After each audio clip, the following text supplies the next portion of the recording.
my lips two different sizes? Or like, that one looks bigger. Oh, my lips look like a different size from when we started dinner? I don't know what you're talking about. They've been like this the whole time. What a crazy notion. Just crazy. Well, I said I'd be back in a week, and I was. Not the following Tuesday, but a week later. You know what I mean? Does that sit well with everybody? That's what I meant. If you genuinely couldn't tell from my sarcasm last time, or are new here, or just don't care that much, all of which I'm okay with, last week's episode was my first episode of the year, but it's good to be back in the groove, back in the grizzle of things. That's not a term. But, you know, at the same time, it's murders, so it's sad. But I have balance now. It's all about balance, right? I know I already talked about it last week on Aura's Ramble Minutes, but I just really miss going to drag shows all the time, and being at one, like, once a week at least. No, I mean, usually back in the day there was more than that. I mean, I'm sure it's mostly just me missing my people from back in the East Coast, but I still just miss that schedule kind of a thing, having that to go to. I mean, don't get me wrong, I don't mind sitting here and doing this for these purposes, but I don't know, I just miss it. I recently tried to do my own thing at a venue, and they, you know, gave me the whole, well, a drag brunch or a drag show doesn't fit with our clientele or our patrons or whatever you call regulars, and they weren't interested. And I know that that's just one place, and there's a bunch of places and a bunch of different options, but it's still defeating either way. So, you know, I just wasn't exactly expecting to run into that coming from North Carolina. But I blame my own ignorance, because I've surely learned that there is a lot of red out here, if you know what I mean. It's also just the comparative of, like, when I got all the bookings when I first came here versus not having many now. It's hard, because, like, I saw what could be, what once was, but it isn't anymore, so, you know, oh well. My face looks a lot like Beetlejuice, which wasn't my, okay, no, it doesn't, I don't look like Beetlejuice, that would be bad drag. It looks like the vibes, the color scheme. Not my intention, but I'm not mad about that. So yeah, wanted to do something a little bit different. Channeling my inner sisterhood of perpetual indulgence, you know? Taken up lots of new hobbies, and I've been working with, like, clay and 3D printing my little town, and at least attempt to do, what do you call it? Stop motion. Wow, completely blanked right there. And that's been fun. A fun hobby adventure. So I've been enjoying that. And I get stuff from Amazon tomorrow, and that's gonna be fun. So gotta remember to work on the podcast next week too. No puppeting around the whole time. There's work to be done. I went to a Leica exhibit in Seattle when I was up there for the Happy Fun Times, and they're the company that made Coraline and Paranorman and Box Trolls and all of those movies, and just walking through their exhibit was so cool, and they had all the Coraline stuff on display for, I think, like, the first time since the movie came out that they've ever been on display in an exhibit, and I was like, I want to try doing that, because I read there that they used 3D printing for their movie, for Coraline. That was, like, the first one to use 3D printing in stop motion, and I also want to try that, because it sounds fun. And I love drawing. I mean, I have a million drawings on my iPad, and there's my Aura's Creatures page that I have, and, you know, lots of creativity, that's the word, just flowing out of me. Need to channel it places, because it's just making a mess everywhere. Getting all over the floor. It's disgusting. Let's get into it. I spent 3 minutes posing when I got on camera, because I was like, oh, I look like Beetlejuice. That's what came into my mind. I don't look like Beetlejuice. Anyway, let's get into it. Charles, or Charlie Self, was born on Valentine's Day in 1949 in England. He was born to a pretty traditional family in every sense of the word traditional. He had mother, father, sister, Charlie. That was the group. His father was a member of the British Armed Forces. Not much is known about his mother, who tragically passed away when he was very, very young. Friends that Charles had made later in life remembered meeting a mother and a father, like a man and woman, adult figure, when they went over to Charlie's place, but they don't remember if it was his mom. They think it was his mom. They're saying it was his mom. Charles always said his mom died when he was really young, so you know how it was back in like the 50s. Nobody knew anything that was happening. My takeaway from it is that he probably just remarried, or maybe it was his aunt or something at the house, but that was the situation. Kind of sad, not the happiest childhood upbringing. Like I said, his family was pretty traditional, and Charles carried that with him, and he just didn't share much about his personal life or his family. His sister may or may not be or have been in England still. Authorities could never reach her, even though it was widely known that he had a sister. So she's just never really come forward. Nobody really knows who she is, where she is. They just know that she exists, probably. All of that sort of cloudiness, haziness surrounding Charlie's early life and his family and everything led friends of his to believe that he was adopted. I don't know why they drew that conclusion. I don't understand how those facts added up to adopted, but that's what his friends thought, and it was mentioned a lot of times, so I had to share that, but I don't get it. Apparently, after his mother had passed away, he was mainly raised by an aunt in Scotland, where he was kind of separate from his dad, didn't have the strongest relationship with him, and didn't really have a relationship with his sister either. It's kind of unclear where the relationship stood with the whole family between Charles and his dad or his sister, but considering how personal he was with everything else, I doubt he would have come out to them or anything like that. But Charlie grew up, moved out, and was living out in Dublin as an out-of-the-closet gay man, which was all fine and dandy, except for the fact that it was not a great time to be an out gay man in Ireland. Ireland has a weird, pretty complex history with LGBT people. The country has always acknowledged the existence and kind of live and let live with the queer community and the LGBT community, but society at large hasn't always been so kind in a lot of instances. However, there was an openly gay actor on TV in the 20th century in Ireland that people acknowledged was gay, and he was still famous at the time, which is, pretty remarkable. Michael McLeamore, I really hope I said that right, was an actor, writer, designer, and drag queen, and he was even on TV in the 50s and 60s. And it's sort of even been a normal thing to see drag on TV in Ireland. And that's for a lot longer than RuPaul's Drag Race has been on TV. That's for a long time now. However, families were religious and still thought that if you were gay, you were going to go to hell. So that was still the general consensus of society, but that was sort of society everywhere. Still, though, it's complex because it was on TV. It was accepted with heavy air quotes in that way, but not in a case-to-case basis. I don't know. It's kind of weird. Whatever the case, Charlie was still a conserved person who didn't overshare all the time, like some people do. That's me. He did, however, grow up to be a social person who, enjoyed going out, enjoyed having friends, being with people, and he really just enjoyed being a part of the community. When he grew up, he knew he had a passion for media, and he had an eye for design and wanted to apply those things to whatever job he could get. He was able to score a position with BBC that he really enjoyed working at until 1978, when a friend of his headhunted him for a job working at an Irish station called RTE.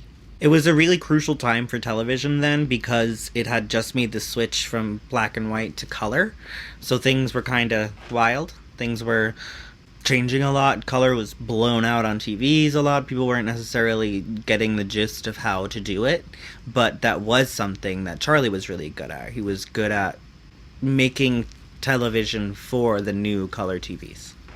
He became known for toning it down but keeping the pizzazz in the designs without the bright colors that would burn out the rest of the colors on the TV. He liked to stick to the burnt oranges and browns that were really popular in the 70s. He was one of the more senior members on his team, but was known for being really, really nice to all the rookies and new people and always having a smile, being very approachable. He also just had an eye for doing things and fixing problems that other people couldn't fix. That caught attention of a lot of important people and got him a lot of opportunities, like when he designed a set for the Late Late Show. Well, the set for the Late Late Show. In Ireland, not here. In the 70s, not now. He fixed an issue where when the camera would pan during the show, it would sometimes expose the top of the set, because it was too, the shot, when they would pull wide, it would expose the edges of the set. So he designed a set to already have the edges exposed, except he made it interesting, so he did like a zigzag pattern against the black abyss that was the rest of the studio, so the edges were always exposed, so you could pan out as far as you needed to, and it didn't matter, because you were already looking, as long as you weren't looking directly up at the ceiling, you'd be good to go. So that was a very creative fix, and people loved it. It worked perfectly, and that set stayed for a long time. Although Charles didn't ever take on the role of mentor, and never took a protege, if you will, he definitely inspired a lot of the younger people and the rookies that he worked with, including people like one of his younger colleagues named Paula Farrell, who was quoted saying, "When you're a younger designer, you're very tentative. Seeing that work confidence is hugely reassuring. He made us all better designers. Imagine that with an Irish brogue. I assume, because he was in Ireland. Never mind." Charlie also got to design the set for the National Song Contest in 1982, which was something that they did to decide what song goes to Eurovision. So, that was a big deal. It's a very big deal in the UK. That set was dope, and it impressed a lot of people that year, and his name was really big. They knew Charlie Self was a designer. Set designer, to be clear. I think I've established that at this point, but I just want to make sure. He was riding high. He bought himself a yellow sports car. He was going on trips. He would bring his friends back little trinkets that were really special to his friends. He would think of things that they like, and then bring themed gifts back for them. Themed in the things that they like. I'm so bad at describing that. I don't know why. He would give meaningful gifts to his friends from places that he went to. There we go. He lived with a roommate in Dublin, who he'd basically been with since he moved to Ireland from England. Like I said, he really liked to go to the neighborhood often. He tried out hookup culture a little bit, but according to his roommate, one time he got robbed, so he stopped because he got robbed. Totally fair, understandable. Go on a few dates first. That can be healthy, too. You do you. After the robbery, he wanted to file a report, but like I said, things weren't super great at the time for gay people, so he didn't just go to the regular police station, he went to the police station in the neighborhood. That way the cops would be used to the fact that he was gay, used to the fact that he lived with another gay person, even though they weren't together. The whole roommate thing was kind of code, so regardless of what he said, they were going to think that he was and maybe they were, maybe they weren't. I don't know, but the important thing is that he went out of his way to go file a police report because of how shook he was from getting robbed, obviously. According to a 2008 quote from Detective Sergeant Alan Bailey, at the time that Charlie was robbed, he said, quote, "There was no one more homophobic than policemen." So that wasn't super comforting, probably why he went all the way to the neighborhood to report it. Either way, nothing came of it. In January of 1982, things were going really good for Charlie.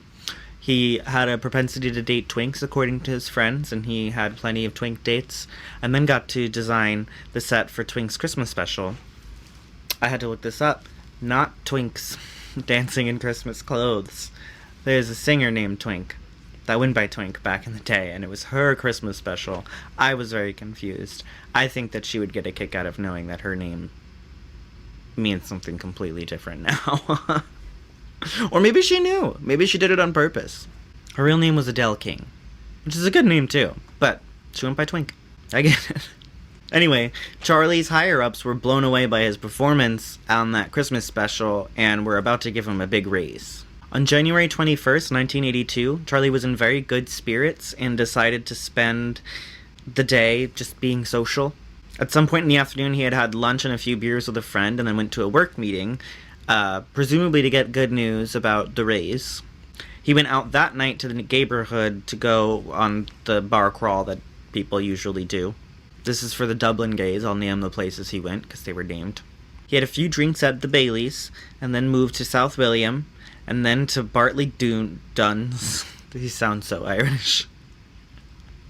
Which was, Bartley's was sort of known as the last place that guys would go for the night to pick somebody up. So Charlie was definitely intending to get some. He wanted another twink. He then went to the after hours spot and closed them down. And this isn't very late. After hours back then was different. I think it was like 11 p.m. by this point. After that, he went to, presumably, the bathrooms that are nearby that are known to be a local hookup spot. It seems like Charlie may have gotten lucky and found someone, because at 12:20 a.m. he got into a taxi with a man who was reported to be sharply dressed in a two-piece suit with fine, longer hair and appeared to be about 25 years old. About 20 minutes later, they get to Charlie's apartment, and the cab driver makes change, and that's the last time anybody sees Charlie. Around 9 a.m. on February 22nd, Charles's longtime roommate heads downstairs to find Charles' body slumped in the hallway by the front door. He was clearly deceased, and there was a lot of blood. He called authorities, and when the authorities arrived, they could tell that it was clearly a murder. Charles had been stabbed 14 times, 6 of those times so violently that the stab actually completely impaled him. A belt tie from his roommate's bathrobe was also tied tightly around his neck. His very traumatized roommate was interviewed and said that he had gone to bed around midnight the night before and was woken up around 2:30 in the morning by a stranger who walked in and quickly said, "Sorry, wrong room." Another neighbor said that around 4 a.m. they heard a dragging noise and looked outside to see someone dragging a garden bench to jump the wall to leave Charlie's yard. They also said they noticed that Charlie's door was slightly open at that time, which was strange because it was 4 a.m. and somebody had jumped over the wall. But she didn't call the cops. The investigation revealed that there was a possibility of 2 men known as Kitty and Ruby allegedly being at the late-night spot that Charlie had been at the same time. Apparently, those 2 were popular sex workers in Dublin at the time, so the police began to look for them. And this is when things get kind of shitty, because police, unsurprisingly, dropped the ball on the investigation here. The case quickly became high-profile because it happened in Charlie's home. He worked for television and had friends in high places, especially on the news and the media, so it was getting spread a lot that way. The murder was so violent, and police had no leads, so it was getting a lot of attention. Police were stressed from everything and resorted to badly questioning. This got complicated because they were questioning a lot of gay people closeted and out in the height of the AIDS epidemic. So the men were terrified. They didn't want to talk to the police. They didn't want to be outed. They didn't want to be, accused of anything. They didn't want to interact. And police didn't just question a few gay men. They questioned over 1,500 people, hundreds of them being gay men, who were asked many uncomfortable questions and then asked to be fingerprinted and photographed, which was something they didn't want to do because that was the tactic when they would raid bars and stuff, and they just weren't interested in being put in a system like that. And it paralyzed the community with fear. So that spread through the community, and nobody really wanted to help, but they didn't have a choice. They were being forcefully questioned and looked for. Those problems persisted until they reached a head in April of that year, with LGBT people protesting against police harassment because of this case. It had gone far enough to the point where people were leaving the country. One guy actually recalled the police coming to his job, his house, and calling incessantly, to the point where he was pressured to come out to his family because they were asking what was going on and if those calls from the police were because he was gay or had something to do with the murder they were hearing about all over the news. It was just not good. Police were acting out of pure ignorance and desperation because they didn't have anything to go on. When they did comment, Detective Superintendent Hubert Reynolds said, quote, "If some people are hurt in the relation to our inquiries, then I'm sorry, but we must go on." The questioning did eventually slow down, and the case went cold. There were no leads, there was nothing to go on, and really nothing happened for 35 years. 35 years later, on the Garda website for Ireland Police, they posted, quote, "It has been 35 years since the murder of Charlie Self. Garda realized that it was a different Ireland at the time, and that homosexuality that's not how you say that word. And that homosexuality was illegal, and that some people may have been afraid to come forward. They want to reassure anyone thinking about coming forward now that they will be treated with sensitivity. I guess that would have been posted in 2017. They must have reopened the case then to start looking into it again. Clearly they're hoping somebody will say something all these years later, but friends and people who are close to Charlie are not very hopeful that that's going to happen. Prior to 2017, in 2008, the case was actually reopened by Detective Alan Bailey, the one who I quoted earlier in the show. Not the last guy who was shitty, but the one before that, who acknowledged that back in the day, police were the most homophobic people around. He took out the case and found some anomalies. Mainly that they did eventually find those sex workers they were looking for, and one said that he wasn't at the spot at all that he was referring to and had an alibi where he was and wasn't lying, like he just wasn't there. And the other person had an alibi, and the fingerprints didn't match the only fingerprints that they found at the scene, so it wasn't either of them. The front door was also sort of a point of contention, because the theory was that the killer had left through the kitchen window and had to use the garden bench and woke up the other neighbor and everything, but they said that they would have left through the window so that they didn't have to step over the body, which doesn't make any sense, because if you just stab somebody to death, stepping over the body isn't that big of a deal in that situation, and they wasn't really blocking the door. So there's just some weird anomalies like that. The detective noted that in the crime scene photos, the counter was fairly clean, and only a planter had been moved from the counter on the floor, so we thought maybe it was deliberately done to throw people off. I don't know why you would want to throw people off from how you got in or out of the house, though. Unless it was the roommate. The other problem with the window is that it was only 2 feet wide, so it would be very hard for a person to fit through that. I'm not 100% on any theory. I don't know, obviously. The police don't know, and nobody close to Charlie knows, or thinks that they will ever know, and have sort of mourned and made their peace to as far of a degree as that's possible for them. The murder was definitely frenzied, and that stabbing was intense and overboard, so I don't know how the roommates didn't wake up to the noises, but maybe they just thought that it was loud sex or something, I don't know. I do know that the key to whatever happened lies in whoever Charlie was riding with in that taxi that night. But they're likely the person who hurt him, so I don't think that they would ever come forward. Police have said that if that person did want to come forward, they wouldn't be considered a suspect, which is like the worst lie that I've ever heard. And it's never happened, but we are coming up on like a deathbed confession years. His friends seemed obviously devastated about what happened, but kind of numb, because again, this was the height of the AIDS epidemic, and they were losing a lot of friends at the time, and things were just very traumatic in general. Murder was obviously a lot more violent, and this one specifically was very violent, but there were also 2 other high-profile murder cases that year alone. So there was just a lot of shitty things going on that sort of helped this case go cold.